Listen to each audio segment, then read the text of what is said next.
Hi everybody, my name is Jesus Reyes. I will be discussing the Electoral College and why it should be abolished. Have you guys ever heard of the terms "not my president" or "didn't win the majority vote," whether that be in person or online? Well, these statements usually come from the Electoral College and why a president hasn't won the majority vote, why a person or people might not like that president. The Electoral College has become a large controversy, especially within recent years, especially with our current president who did not win the majority vote and wanted the electoral system.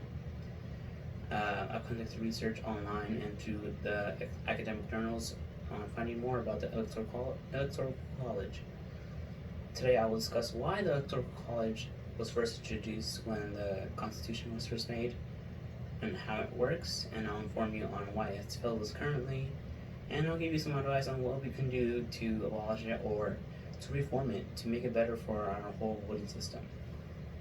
So the framers of the Constitution had it built in regards for state population, large states versus small states. They didn't want the large states to have overwhelming power of who got to decide the president of the United States.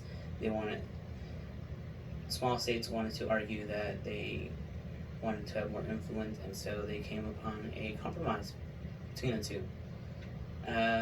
Some of the big states at the time were New York, Massachusetts, Virginia, and the compromise was that they would have two senators each.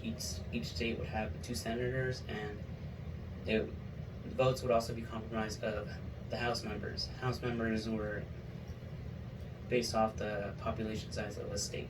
Also discussion as to whether Congress or the state legislature should choose the president. And so those who sided with wanting a stronger national government favored Congress, and those who favored state power obviously favored state power legislature.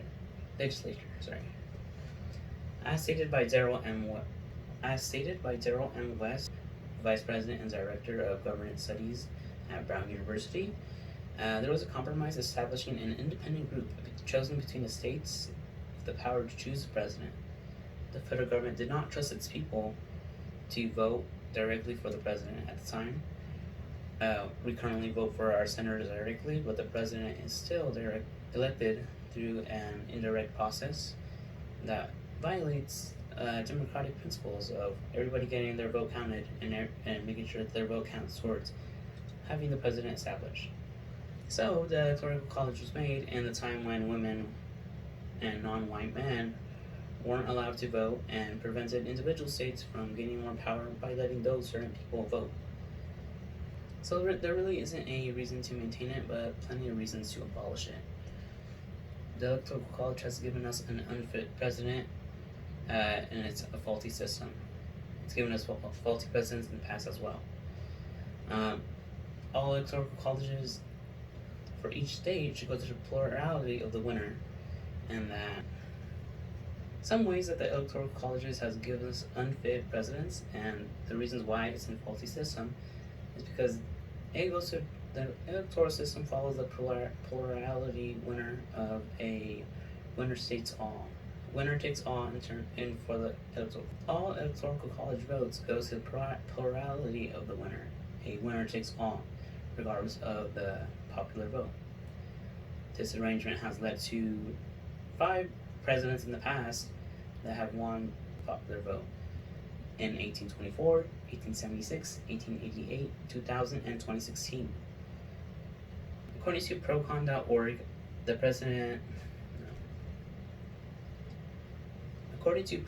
pro.com.org, the presidential election when President Donald Trump was he lost the popular vote to Hillary Clinton by over 2.8 million votes and won the Electoral College by 74 votes. This shows a clear example of how decisive this Electoral College is. The Electoral College ignores American voters, not just in the end result, but also in campaigning.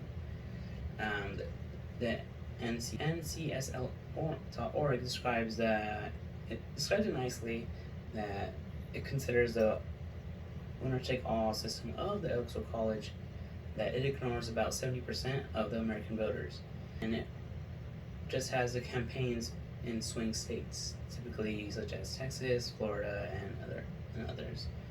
2/3 of the general election campaign only took place in 6 states, and 94% of it was and 94% was centered in just 12 states. Independent.co further clarifies how Americans are essentially cheated out of their vote, as it doesn't really count towards a majority. It technically votes for the candidate. Independent.co clarifies how Americans are essentially cheated out of their vote, because when we go to vote and we put in our ballot, it's technically for casting a ballot for the preferred candidate of electors. So now that we understand how the electoral system works and why it was implemented, we'll be going into what some benefits. The founding fathers chose this method because it was the best method that could be thought of at the time. Times have changed, and obviously our education overall in the United States has improved. Our ability to gain access to information has improved via the internet, phone, and the libraries. Yes, the Electoral College can make sure all states have equal power in choosing the president, but it gives too much power to swing states that can determine the president themselves. While it does lessen the likelihood of calls for recounts or demands of runoff elections, modern voting methods are more reliable. Mail-in voting is still reliable regardless of anything else that's said currently. The system can change to a constitutional amendment. It's a process that requires a variety of support throughout the country. It is timely, but this is something that we should be taking action for and making sure our governors are supporting our decision. One additional method that is proposed by Daryl M. West from bookings.edu is that another method that is supported through the states is making it a pact that honors the popular vote. Since 2008, 15 states have, and the District of Columbia, have passed laws to adopt a national popular vote interstate compact. It is called the NPVIC, which is a multi-state agreement to commit to the voters and make sure that they vote for the most popular candidate. Multi-state agreement to commit to electors to vote for the most popular votee. The NPVIC would become effectively permanent if all states ratify it with 270 votes. It's important to get educated about the system and why it works and how it still affects us now, and why it's a system that needs to be either updated or changed or abolished. In this presentation, I've discussed why the Electoral College is the way it is, why we're currently under it, what we can do about it. I hope you guys all can recognize the voting system and how it works, how it has. I hope you guys understand now how you can make a difference in casting a vote, whether it be actually casting for your president or casting for making sure that the governor of your state determines your president.